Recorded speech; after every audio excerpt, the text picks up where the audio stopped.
പേര് ബേസിൽ ജേക്കബ്. ഇതെൻ്റെ ഭാര്യ ബീന, മകള് നെസ, ഇതെൻ്റെ മോൻ ഡെയിൽ ബേസിൽ. ഞാൻ വരുന്നത് അങ്കമാലിയിൽ നിന്നാണ്. ഞാൻ ഉടമ്പടി എടുക്കുന്നത് 2020 സമയത്താണ്. അപ്പോൾ മാതാവും ഈശോ എൻ്റെ ജീവിതത്തിൽ ചെയ്ത ഒരു വലിയൊരു അനുഗ്രഹത്തെപ്പറ്റി പറയാനാണ് ഞാനിവിടെ വന്നിരിക്കുന്നത്. സത്യം പറഞ്ഞാൽ ഞാൻ കയറുന്ന സമയത്ത് നെർവസായിരുന്നു. പറയുമ്പോൾ എങ്ങനെയാവുമെന്ന് എനിക്കറിയില്ല. എനിക്കങ്ങനെ പറഞ്ഞൊരു പരിചയമൊന്നുമില്ല. ഞാൻ നേഴ്സാണ് ബേസിക്കലി. ഞാൻ ഒത്തിരി IELTS ഒരു 4-5 പ്രാവശ്യം എഴുതി പാസ്സാവുണ്ടായിരുന്നില്ല. ഭയങ്കര ബുദ്ധിമുട്ടായിരുന്നു. ആ സമയത്താണ് ഞാനിവിടെ വന്ന് ഉടമ്പടി എടുക്കുന്നത്. ആദ്യത്തെ ഉടമ്പടി എടുത്തപ്പോൾ ഞാൻ കുറച്ച് കുഴപ്പി, കറക്റ്റായിട്ട് പ്രാർത്ഥിക്കാനൊന്നും പറ്റിയില്ല. പിന്നെ എനിക്കത് വിട്ടുപോയി. ഞാനത് കഴിഞ്ഞിട്ട് വീണ്ടും വന്ന് രണ്ടാമതും ഞാൻ ഉടമ്പടി പുതുക്കി ഞാൻ പിന്നെ പ്രാർത്ഥിച്ചുകൊണ്ടിരുന്നു. അങ്ങനെ ഒരു സന്ദർഭത്തിൽ എനിക്ക് തിരുവനന്തപുരത്തേക്ക് പോകേണ്ട വന്നു. ഞാൻ അങ്ങനെ ഒരു കൂട്ടുകാരനായിട്ട് പോയി. തിരിച്ചു വരുന്ന വഴിക്ക് പല പ്രാവശ്യം വണ്ടി നിർത്തി. ഞാൻ ഇവിടെ എത്തിയപ്പോൾ എനിക്ക് പള്ളി കയറി നിന്ന് പ്രാർത്ഥിക്കണമെന്ന് തോന്നി. ഞാൻ പ്രാർത്ഥിച്ചുകൊണ്ടിരുന്ന സമയത്ത് സൈഡിൽ കൂടെ ആൾക്കാർ ഇങ്ങനെ ഓടിപ്പോകുന്നുണ്ട്. അപ്പോൾ ഞാൻ നോക്കിയപ്പോൾ അച്ഛൻ നടന്നു വരുന്നുണ്ടായിരുന്നു. അപ്പോൾ ഭാര്യ എപ്പോഴും എന്നോട് പറയും, നമ്മൾ ജോസഫച്ചനെ കാണുകയാണെങ്കിൽ പ്രാർത്ഥിക്കാൻ പറയാമെന്ന് പറയും. നടക്കില്ല, കാരണം അത്രയും ആൾക്കാർ ക്യൂ ഉണ്ട്, നമ്മളൊന്നും വെയിറ്റ് ചെയ്ത് കിട്ടാൻ ചാൻസ് ഇല്ല എന്ന് പറഞ്ഞു. അപ്പോൾ ഞാൻ നോക്കിയപ്പോൾ അച്ഛൻ്റെ കൂടെ എല്ലാവരും ഒത്തിരി പേര് നിൽക്കുന്നു. ഞാനും ഏറ്റവും ബാക്കിൽ പോയി നിന്നു. അപ്പോൾ അച്ഛനിങ്ങനെ വേഗം എല്ലാവരുടെ അടുത്തും കൈ തട്ടി പോയി എൻ്റെ അടുത്ത് എത്തിയപ്പോൾ അച്ഛൻ എന്നോട് പറഞ്ഞു, നീ എന്താ വിഷമിച്ചിരിക്കുന്നതെന്ന് ചോദിച്ചു. അപ്പോൾ ഞാൻ പറഞ്ഞു, അച്ഛൻ ഞാൻ എക്സാം എഴുതി കുറേ പ്രാവശ്യം പാസ്സായില്ല എന്ന് പറഞ്ഞു. അപ്പോൾ അച്ഛൻ പറഞ്ഞു, നീ ഞാൻ ഉടമ്പടി എടുത്തായിരുന്നു അച്ഛാ, നീ ഒന്ന് മുട്ടുകുത്തലാന്ന് പറഞ്ഞു. ഞാൻ ഒന്ന് മുട്ടുകുത്തിയിട്ട് പ്രാർത്ഥിച്ചിട്ട് അച്ഛൻ എന്നോട് പറഞ്ഞു, അച്ഛൻ്റെ കയ്യിൽ നിന്ന് ആദ്യം പോക്കറ്റിൽ നിന്ന് അച്ഛൻ്റെ ലോഹയിൽ നിന്ന് ഒരു കാശുരൂപം, മാതാവിൻ്റെ കാശുരൂപം എനിക്ക് എടുത്തെന്നിട്ട് പറഞ്ഞു, നീ ഇത് പിടിച്ചിട്ട് ധൈര്യമായിട്ട് പൊക്കോ, നീ സാക്ഷ്യം പറയാൻ വരുമെന്ന് ചോദിച്ചു. ഞാൻ പറഞ്ഞു, ഞാൻ വരും വെച്ചാന്ന് പറഞ്ഞു. ഞാൻ അതിന് ശേഷം പോയിട്ട് ഞാൻ എടുത്ത ഡേറ്റിലാണ് ഞാൻ എക്സാം പാസ്സായത്. ആ എക്സാമിൻ്റെ സമയത്തും ഇതുപോലെ തന്നെ എനിക്ക് ഒത്തിരി ബുദ്ധിമുട്ടുകളുണ്ടായിരുന്നു. കോവിഡിൻ്റെ സമയമായിരുന്നു, എക്സാമിൻ്റെ ഡേറ്റ് മാറുന്നുണ്ടായിരുന്നു. പക്ഷേ ആ പ്രാവശ്യം എടുത്ത ഡേറ്റ് മാറിയില്ല. എല്ലാ പ്രാവശ്യം എക്സാം എഴുതുമ്പോൾ തലേദിവസമൊക്കെ സാധാരണ കാലത്ത് എഴുന്നേറ്റ് പഠിക്കും. ഈ OET എഴുതാനുള്ള ആ സമയത്തുണ്ടായിരുന്ന കോസ്റ്റ് എക്സ്പെൻസ് കൊണ്ട് അത് എഴുതാൻ തോന്നിയില്ല. IELTS തന്നെ എഴുതിക്കൊണ്ടിരുന്നു. അപ്പോൾ ഈ റീഡിങ്ങും റൈറ്റിങ്ങുമാണ് എനിക്ക് ഏറ്റവും കൂടുതൽ പോയിക്കൊണ്ടിരുന്നത്. അപ്പം ഞാൻ എല്ലാ പ്രാവശ്യം പോകുന്ന നേരിട്ട് പഠിക്കും, ജസ്റ്റ് ഒന്ന് പ്രാർത്ഥിച്ചിട്ട് പോകും. എനിക്ക് അന്ന് എൻ്റെ അമ്മൂമ്മയുടെ 40ൻ്റെ കുർബാന ഉണ്ടായിരുന്നു എനിക്ക് എക്സാമിൻ്റെ ഡേറ്റിന് അന്ന്. ഞാൻ അന്ന് മാതാവിൻ്റെ പള്ളിയിൽ വെച്ചായിരുന്നു. അവിടെ പോയി ഞാൻ കാലത്തൊന്നും പഠിച്ചൊന്നുമില്ല. ഞാൻ കാലത്ത് പോയി മാതാവിൻ്റെ കുർബാനയിൽ പങ്കുചേർന്ന് കുർബാന അനുഭവിച്ചിട്ടാണ് ഞാൻ എക്സാമിന് പോയത്. അന്ന് പോയപ്പോൾ കാശുരൂപ എൻ്റെ കൂടെ ഉണ്ടായിരുന്നു. റീഡിങ്ങിൻ്റെ പേപ്പർ കണ്ടപ്പോൾ തന്നെ എനിക്കൊന്നും, സാധാരണ റീഡിങ്ങാണ് എൻ്റെ പോകുന്നത് മിക്കപ്പോഴും, റൈറ്റിങ്ങും പോകും ചില സമയത്ത്. പക്ഷെ അന്ന് റീഡിങ് ഒത്തിരി ബുദ്ധിമുട്ടായിട്ട് എനിക്ക് തോന്നി. ഞാൻ മാതാവിൻ്റെ കാശുരൂപത്തിൽ മുറുകെ പിടിച്ച് പ്രാർത്ഥിച്ചു. എൻ്റെ കയ്യിലാവട്ടെ എന്ന് വിചാരിച്ചിട്ട് ഞാൻ രണ്ടും എഴുതി. ആ പ്രാവശ്യം എക്സാം ചെയ്തു. റിസൾട്ട് വന്നപ്പോൾ എൻ്റെ എക്സാം പാസ്സായി. ദൈവകൃപയാൽ മാതാവിൻ്റെ രീതിയത്താൽ ഞാൻ എക്സാം പാസ്സായി. അപ്പോൾ അതാണ് എൻ്റെ മെയിൻ സാക്ഷ്യം. അത് കഴിഞ്ഞിട്ടും ത്രൂ ഔട്ടായിട്ട് എനിക്ക് UK പോകാനായിട്ടുള്ള പ്രോസസ്സിങ്ങിന് ഒത്തിരി തടസ്സങ്ങളുണ്ടായിരുന്നു. കാരണം കോവിഡിൻ്റെ സമയത്ത് ഓഫീസൊന്നും ഫംഗ്ഷനിലല്ലായിരുന്നു. ബാംഗ്ലൂരായിരുന്നു എൻ്റെ രജിസ്ട്രേഷൻ ഉണ്ടായിരുന്നു. ആ സമയത്ത് NMCക്ക് വേണ്ടിയിട്ട് അവിടെ നിന്ന് പോകാനോ സമയത്തിനായിട്ട് അവിടെ ഓഫീസുകളൊന്നും കറക്റ്റ് ഫംഗ്ഷനിലല്ലായിരുന്നു. അതിൻ്റെ കൂടെ എനിക്കൊരു വലിയൊരു അത്ഭുതമായിട്ട് തോന്നിയൊരു കാര്യം, ഞാൻ ഈ പേപ്പർ വർക്കുകൾ മൂവ് ചെയ്യണമെങ്കിൽ NMCയുടെ അപ്രൂവൽ വേണം. അതിന് KNCന്ന് അവർ ഫോർവേഡ് ചെയ്യണം പേപ്പേഴ്സ് എല്ലാം. അപ്പോൾ അതിന് വെയിറ്റ് ചെയ്തിരുന്ന സമയത്ത് KNCയിൽ എനിക്ക് പോകാൻ പറ്റുന്നുണ്ടായിരുന്നില്ല. അങ്ങനെ എൻ്റെ ഒരു സുഹൃത്ത് വഴി KNCയിൽ അവിടെ ജോലി ചെയ്യുന്ന ഒരാൾ, എനിക്കത് ആരാന്ന് പോലും അറിയില്ലായിരുന്ന വ്യക്തി.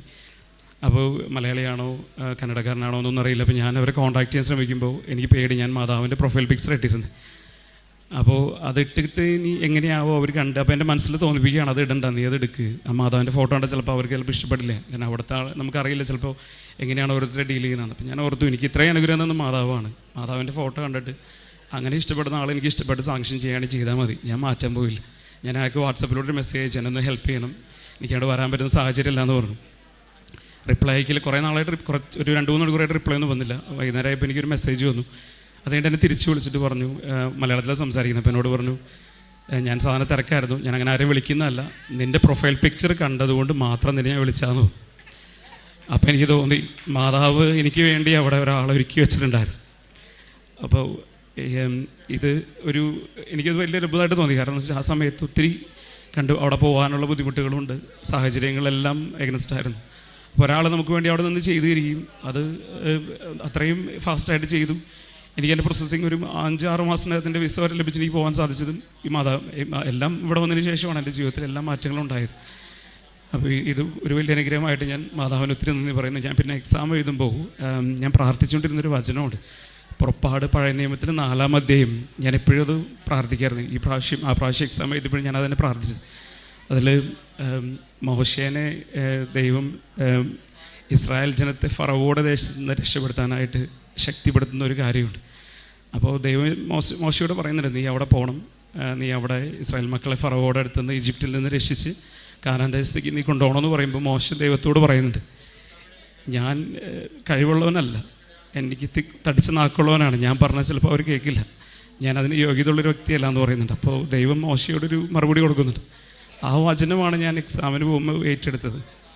അതിൽ ദൈവം പറയുന്നൊരു കാര്യം, സംസാരിക്കാനുള്ള കഴിവ് കൊടുക്കുന്നതും നിന്നെ പ്രാപ്തനാക്കുന്ന ദൈവം ഞാനാണ്. അപ്പോൾ നീ ധൈര്യമായിട്ട് പോവുക.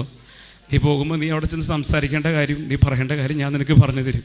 ഞാൻ ഈ വചനം മനസ്സിൽ പ്രാർത്ഥിച്ചുകൊണ്ടിരുന്നു. ഞാൻ എക്സാമിന് പോകുമ്പോഴും, ഞാൻ UK ചെന്നിട്ടാണെങ്കിലും എനിക്ക് എക്സാമിൻ്റെ സമയത്താണെങ്കിലും, ഞാൻ എപ്പോഴാണെങ്കിലും എനിക്കൊരു എക്സാമോ അല്ലെങ്കിൽ എനിക്ക് ഒത്തിരി എക്സാം ഫിയറുള്ള വ്യക്തിയാണ്. ഞാൻ മക്കളുടെ കാര്യത്തിലാണെങ്കിലും ഞാൻ ഈ വചനം ഞാൻ ഒത്തിരി പ്രാർത്ഥിക്കും. എനിക്ക് ഒത്തിരി ശക്തി തരാറുണ്ട്.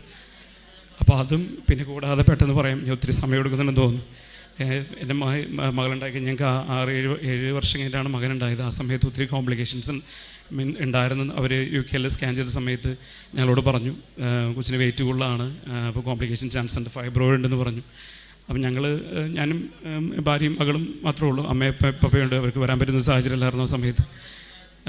അപ്പോൾ ഞങ്ങൾ ഒന്നാമത്തെ വിൻ്ററായിരുന്നു, ഇപ്പോൾ കൊണ്ടുപോകുന്ന ഐഡിയയിലല്ലായിരുന്ന സമയത്ത്. അപ്പോൾ ഞങ്ങൾ ഒത്തിരി പ്രാർത്ഥിച്ചിട്ട് തന്നെയാണ് ഒരുങ്ങിയത്.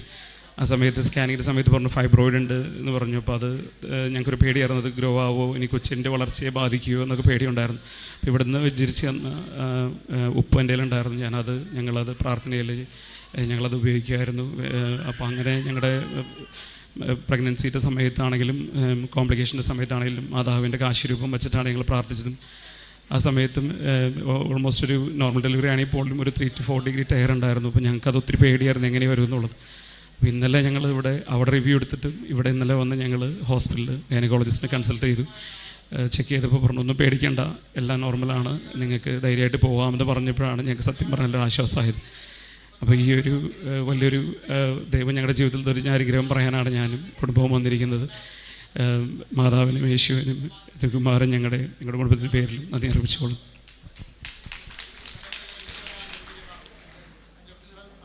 കർത്താവിന് നമ്മെക്കുറിച്ച് വിചാരമുണ്ട്, അവിടുന്ന് നമ്മെ അനുഗ്രഹിക്കും. അവിടുന്ന് ഇസ്രായേൽ ഭവനത്തെ ആശീർവദിക്കും, അഹ്റോൻ്റെ ഭവനത്തെ അനുഗ്രഹിക്കും. 115 സങ്കീർത്തനം 12 തിരുവചനമാണ്. എങ്ങനെയാണ് നമ്മെക്കുറിച്ച് വിചാരമുള്ള ദൈവം നമ്മുടെ കാര്യങ്ങളിൽ ഇടപെടുന്നത്? തൻ്റെ 5 പ്രാവശ്യം IELTS എഴുതിയിട്ട് പാസ്സാകാതെ ഇരിക്കുമ്പോൾ പിന്നീട് ഇവിടെ വന്ന് ബഹുമാനപ്പെട്ട ജോസഫ് അച്ഛനെ കണ്ട് അച്ഛൻ പ്രാർത്ഥിക്കുന്നു. പിന്നീടുള്ള എക്സാമാണ് പാസ്സാകുന്നത്. അതിനുശേഷം വീണ്ടും ഓസ്കി എക്സാമും അതിൻ്റെ ഓരോ കാര്യങ്ങൾ, അതിനൊക്കെ ഒത്തിരിയേറെ തടസ്സങ്ങളുണ്ടായിരുന്നു, കൊറോണ സമയമൊക്കെ ആയിരുന്നതുകൊണ്ട്. പിന്നെ തൻ്റെ പ്രൊഫൈൽ പിക്ചർ, കൃപാസന മാതാവിൻ്റെ പിക്ചർ, അപ്പോൾ ആ പിക്ചർ ഉള്ളത് കൊണ്ട് ഇനി തനിക്ക് സെലക്ഷൻ കിട്ടാതിരിക്കുമോ എന്നൊരു ആശങ്ക പെട്ടെന്ന് വരികയാണ് ഇൻ്റർവ്യൂവിൻ്റെ സമയത്ത്.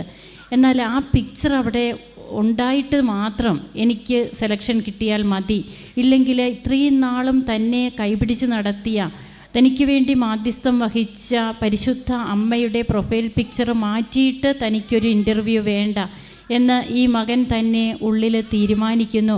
പിന്നീട് നാം കേൾക്കുന്നത് ആ ഓഫീസർ വിളിച്ചിട്ട് പറയുകയാണ്, നിൻ്റെ പ്രൊഫൈൽ പിക്ചർ കണ്ടതുകൊണ്ടാണ് നിന്നെ വിളിച്ചതെന്ന്.